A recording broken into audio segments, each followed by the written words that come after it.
मधुबन के बाबा, मधुबन के बाबा मुरली वाले, आपका क्या कहना, आपका क्या कहना। ओम शांति। आज 25 दिसंबर 2023 के साकार मधुर महावाक्य हैं। आज मीठे मीठे बाप दादा बोले, मीठे बच्चे, बाप हर बात में कल्याणकारी है, इसलिए जो डायरेक्शन मिलते हैं उसमें आनाकानी न कर श्रीमत पर सदा चलते रहो। बाबा ने कहा, मीठे बच्चे, बाप हर बात में कल्याणकारी है, इसलिए जो डायरेक्शन मिलते हैं उसमें आनाकानी न कर श्रीमत पर सदा चलते रहो। बाबा ने आज प्रश्न पूछा कि नौधा भक्ति और नौधा पढ़ाई दोनों से जो प्राप्तियां होती हैं उसमें क्या अंतर है। तो उत्तर में बाबा ने समझाया कि नौधा भक्ति से सिर्फ साक्षात्कार होता है। जैसे श्री कृष्ण के भक्त होंगे तो उन्हें श्री कृष्ण का साक्षात्कार होगा, रास आदि करेंगे, लेकिन वे कोई बैकुंठपुरी व श्री कृष्णपुरी में नहीं जाते। और तुम बच्चे नौधा पढ़ाई पढ़ते हो तो जिससे तुम्हारी सब मनोकामनाएं पूरी हो जाती हैं, इस पढ़ाई से तुम वैकुंठपुरी में चले जाते हो। मुरली का गीत है, आज नहीं तो कल। ओम शांति। यह किसने कहा कि घर चल। किसी का बच्चा रूठ कर चला जाता है तो मित्र संबंधी आदि उनके पिछाड़ी जाते हैं, कहते हैं रूठे क्यों हो, अब चलो घर। यह भी बेहद का बाप आकर सब बच्चों को कहते हैं, बाप भी है, दादा भी है, जिस्मानी भी है तो रूहानी भी है। कहते हैं, हे बच्चे, अब घर चलो, रात पूरी हुई है, अब दिन होता है। ये हो गई ज्ञान की बातें, ब्रह्मा की रात, ब्रह्मा का दिन। ये किसने समझाया। बाप बैठ ब्रह्मा और ब्रह्मा कुमार कुमारियों को समझाते हैं। आधा कल्प है रात, अर्थात पतित रावण राज्य अथवा भ्रष्टाचारी राज्य, क्योंकि आसुरी मत पर चलते हैं। अब तुम श्रीमत पर हो। श्रीमत भी है इनकॉग्निटो। हम जानते हैं बाप खुद आते हैं, उनका रूप अलग है, रावण का रूप अलग है। उनको 5 विकार रूपी रावण कहा जाता है। अभी रावण राज्य खलास होगा, फिर ईश्वरीय राज्य होगा। राम राज्य कहते हैं ना, सीता के राम को नहीं जपते हैं, माला में राम राम जपते हैं ना, वह परमात्मा को याद करते हैं जो सर्व का सद्गति दाता है, उनको ही जपते रहते हैं। राम माना गॉड। माला जब जपते हैं तो कभी कोई व्यक्ति को याद नहीं करेंगे, उनकी बुद्धि में दूसरा कोई आएगा ही नहीं। तो अब बाप समझाते हैं, रात पूरी हुई, ये है कर्म क्षेत्र, स्टेज जहां हम आत्माएं शरीर धारण कर पाठ बजाती हैं। 84 जन्मों का पाठ बजाना है, फिर उसमें वर्ण भी दिखाते हैं, क्योंकि 84 जन्मों का हिसाब भी चाहिए ना, किस किस जन्म में, किस कुल में, किस वर्ण में आते हैं, इसलिए ही विराट रूप भी दिखाया है। पहले पहले है ब्राह्मण, सिर्फ सत्युगी सूर्यवंशी में 84 जन्म हो न सके। ब्राह्मण कुल में भी 84 जन्म नहीं होते। 84 जन्म तो भिन्न भिन्न नाम, रूप, देश, काल में होते हैं। सत्युग सतो प्रधान से फिर कलयुग तमो प्रधान में जरूर आना है, उनका भी टाइम दिया जाता है। मनुष्य 84 जन्म कैसे लेते हैं, यह भी समझने की बात है। मनुष्य तो समझ ही नहीं सकते। तब तो बाप कहते हैं कि तुम अपने जन्मों को नहीं जानते हो, मैं बतलाता हूँ। बाप समझाते हैं, ड्रामा अनुसार सब भूलना जरूर है। अब ये संगम युग है। दुनिया तो कहती है कलयुग अभी छोटा बच्चा है, इसको कहा जाता है अज्ञान घोर अंधियारा। जैसे ड्रामा के एक्टर्स को मालूम होता है कि अभी नाटक पूरा होने में 10 मिनट है, ये भी चैतन्य ड्रामा है। ये कब पूरा होता है मनुष्य नहीं जानते। मनुष्य तो घोर अंधेरे में है। बाप कहते हैं, गुरु गोसाई वेद शास्त्र जप तप आदि से मैं नहीं मिलता हूँ, यह है भक्ति मार्ग की सामग्री। मैं तो अपने समय पर आता हूँ, जब रात से दिन बनाना है अथवा अनेक धर्मों का विनाश कर एक धर्म की स्थापना करनी है। जब सृष्टि चक्र पूरा हो तब तो मैं स्वर्ग की स्थापना करूं। झट बादशाही शुरू होती है। तुम जानते हो, हम फिर कोई राजाओं के पास जन्म लेते हैं, फिर आहिस्ते आहिस्ते नई दुनिया बन जाती है, सब कुछ नया बनाना पड़ता है। बाबा ने समझाया है, आत्मा में पढ़ाई के संस्कार व कर्म करने के संस्कार रहते हैं। अब तुम बच्चों को आत्म अभिमानी बनना चाहिए। मनुष्य है सब देह अभिमानी। जब आत्म अभिमानी बने तब परमात्मा को याद कर सके। पहले पहले है आत्म अभिमानी बनने के बाद कहते भी सब हैं कि हम आत्मा जीवात्मा है। यह भी कहते हैं आत्मा अविनाशी है और यह शरीर विनाशी है। आत्मा एक शरीर छोड़ दूसरा लेती है, इतना भी कहते हैं, परंतु इस पर चलते नहीं। अभी तुम जानते हो, आत्मा निराकारी दुनिया से आती है, उसमें अविनाशी पार्ट है। यह बाप बैठ समझाते हैं, पुनर्जन्म लेते हैं। ड्रामा तो हूबहू रिपीट होता है। फिर क्राइस्ट आदि सबको आना पड़ेगा, अपने अपने समय पर आकर धर्म स्थापन करते हैं। तुम्हारा भी है संगम युगी ब्राह्मणों का धर्म, वह है पुजारी ब्राह्मण, तुम हो पूज्य। तुम कभी पूजा नहीं करेंगे, मनुष्य तो पूजा करेंगे। तो बाप समझाते हैं, ये कितनी बड़ी पढ़ाई है, कितनी धारणा करनी पड़ती है, विस्तार से धारणा करने में नंबरवार है। नटशल में तो समझते हैं बाबा रचता और ये उनकी रचना है। अच्छा, ये तो समझते हो ना, बाप है, बाप को सब भक्त याद करते हैं। भक्त भी हैं, बच्चे भी हैं।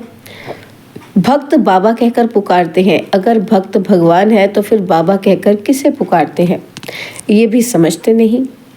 अपने को भगवान समझ बैठ जाते हैं। बाबा कहते हैं, ड्रामानुसार जब ऐसी हालत हो जाती है, भारत बिल्कुल ही लास्ट खाते में चला जाता है, तब बाप आते हैं। भारत जब पुराना हो तब फिर नया बने। नया भारत जब था तो कोई और धर्म नहीं था, उसको स्वर्ग कहा जाता है। अभी पुराना भारत है, इसको नर्क कहेंगे। वहाँ पूज्य थे, अब पुजारी हैं। पूज्य और पुजारी का फर्क तो बता दिया है। हम आत्मा सो पूज्य, फिर हम आत्मा सो पुजारी। हम सो ज्ञानी तो आत्मा और हम आत्मा पुजारी तो आत्मा। आप ही पूज्य, आप ही पुजारी भगवान को नहीं कहेंगे, लक्ष्मी नारायण को कहेंगे। तो ये बुद्धि में आना चाहिए कि वे कैसे पूज्य फिर पुजारी बनते हैं। बाप कहते हैं, कल्प पहले भी मैंने ऐसे ही ज्ञान दिया था, कल्प कल्प देता हूँ। मैं आता ही हूँ कल्प के संगम युग पर। मेरा नाम ही पतित पावन है। जब सारी दुनिया पतित होती है तब मैं आता हूँ। देखो, यह झाड़ है, इसमें ब्रह्मा ऊपर में खड़ा है। पहले आदि में दिखाते हैं, अभी सब पिछाड़ी में है। जैसे ब्रह्मा पिछाड़ी में प्रत्यक्ष हुआ है, वैसे वह भी पिछाड़ी में आएंगे। जैसे क्राइस्ट है तो वह फिर अंत में आएगा, परंतु हम पिछाड़ी यानी डाल के अंत में उनका चित्र नहीं दे सकते हैं, समझा सकते हैं। जैसे ये देवी देवता धर्म की स्थापन करने वाला प्रजापिता ब्रह्मा है, अभी झाड़ की एंड में खड़ा है। क्राइस्ट भी क्रिश्चियन धर्म का प्रजापिता है ना। जैसे यह प्रजापिता ब्रह्मा, वैसे वो प्रजापिता क्राइस्ट, प्रजापिता बुद्ध, यह सब धर्म की स्थापना करने वाले हैं। सन्यासियों का शंकराचार्य उनको भी पिता कहेंगे, वह गुरु कहते हैं। कहेंगे हमारा गुरु शंकराचार्य था, तो ये जो डाल के आदि में खड़े हैं, ये फिर जन्म लेते लेते अंत में आते हैं। अभी सब तमो प्रधान स्टेज में है, यह भी आकर समझेंगे। पिछाड़ी में सलाम करने आएंगे जरूर, उन्हों को भी कहेंगे कि बेहद के बाप को याद करो। बेहद का बाप सबके लिए कहते हैं, देह सहित देह के सब संबंधों को छोड़ो। यह ज्ञान हर एक धर्म वाले के लिए है। सब देह के धर्म छोड़ अपने को अशरीरी समझ बाप को याद करो। जितना याद करेंगे, ज्ञान की धारणा करेंगे, उतना ऊंच पद पाएंगे। कल्प पहले जिसने जितना ज्ञान लिया होगा उतना जरूर आकर लेंगे। तुम बच्चों को कितना फख्र रहना चाहिए। हम विश्व के रचयिता बाप के बच्चे हैं। बाप हमको विश्व का मालिक बनाते हैं, राजयोग सिखला रहे हैं। कितनी सहज बात है, परंतु चलते चलते थोड़ी सी बात में संशय आ जाता है। इसको ही माया का तूफान व परीक्षा कहा जाता है। यह तो बाप कहते ही हैं कि ग्रस्त व्यवहार में रहना है, सबको घर बार छुड़ा दूं तो सब यहाँ आकर बैठ जाए। व्यवहार में भी पास करना है, फिर समय पर सर्विस में लग जाएंगे। जिन्होंने धंधे आदि को छोड़ा है, उन्हों को फिर सर्विस में लगाते हैं। तो कोई बिगड़ पड़ते हैं, कोई तो समझते हैं श्रीमत में कल्याण है, श्रीमत पर ज़रूर चलना ही है, डायरेक्शन मिला उसमें फिर आनाकानी नहीं करनी चाहिए। बाप हर बात में कल्याणकारी है, माया बड़ी चंचल है। बहुत हैं जो समझते हैं ऐसे रहने से तो कोई धंधा ही करे, कोई समझते हैं शादी करे, बुद्धि चक्र खाती रहती है, फिर पढ़ाई को छोड़ देते हैं। कोई तो बाप से गारंटी करते हैं कि हम श्रीमत पर ज़रूर चलेंगे। वह है आसुरी मत और यह है ईश्वरीय मत। आसुरी मत पर चलने से बहुत कड़ी सजाएं खाते हैं। उन्होंने फिर गरुड़ पुराण में डराने की रोचक बातें लिख दी हैं, जिससे जास्ती पाप न करें, परंतु फिर भी सुधरते थोड़ी हैं। ये सब बाप समझाते हैं। ज्ञान का सागर कोई मनुष्य नहीं हो सकता। ज्ञान का सागर नॉलेजफुल बाप समझा रहे हैं। जो समझते हैं वो फिर समझाते हैं। कहते हैं ये बात ठीक है, हम फिर आएंगे, बस प्रदर्शनी से बाहर निकले और खलास। हाँ, कोई 2-3 भी निकले तो भी अच्छा है। प्रजा तो बहुत बनती रहती है, वर्षा पाने लायक कोई मुश्किल निकलते हैं। राजा रानी के 1-2 बच्चे होंगे, उनको राजकुल का कहेंगे। प्रजा तो कितनी ढेर होती है, प्रजा तो झट बनती है, राजाएं थोड़ी बनते हैं। 16,108 त्रेता के अंत में जाकर बनते हैं। प्रजा तो करोड़ों की अंदाज में होगी, ये समझने की बड़ी विशाल बुद्धि चाहिए। हम पारलौकिक बाप से वर्षा ले रहे हैं। बाप का फरमान है, मुझे याद करो और वर्षे को याद करो। मन मना भव और मध्यजी भव, स्वर्ग है विष्णुपुरी और यह रावणपुरी। शांतिधाम, सुखधाम और दुखधाम ये बाप समझाते हैं। बाप को याद करने से अंतमति सुगति हो जाएगी। भक्ति मार्ग में समझो श्री कृष्ण को याद करते हैं, परंतु ऐसे नहीं कि श्री कृष्णपुरी में पहुंच जाएंगे। नहीं, करके श्री कृष्णपुरी में जाकर ध्यान में रास आदि करके लौटेंगे। वह है 9था भक्ति का प्रभाव, जिससे उनको साक्षात्कार हो जाता है, मनोकामना पूरी होती है। बाकी सत्युग तो सत्युग है, वहां जाने के लिए फिर 9था पढ़ाई चाहिए, 9था भक्ति नहीं। पढ़ते रहो, मुरली ज़रूर पढ़नी चाहिए, सेंटर में ज़रूर जाना है, नहीं तो मुरली लेकर घर में ज़रूर पढ़ो। कोई को कहा जाता है सेंटर जाओ, हर एक के लिए अलग अलग है, सबके लिए एक बात नहीं हो सकती।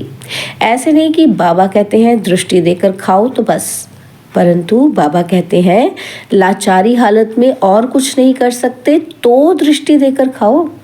बाकी सबके लिए थोड़ी बाबा कहेंगे। जैसे बाबा कोई को कहते हैं बाइस्कोप में भले जाओ, परंतु सबके लिए नहीं है।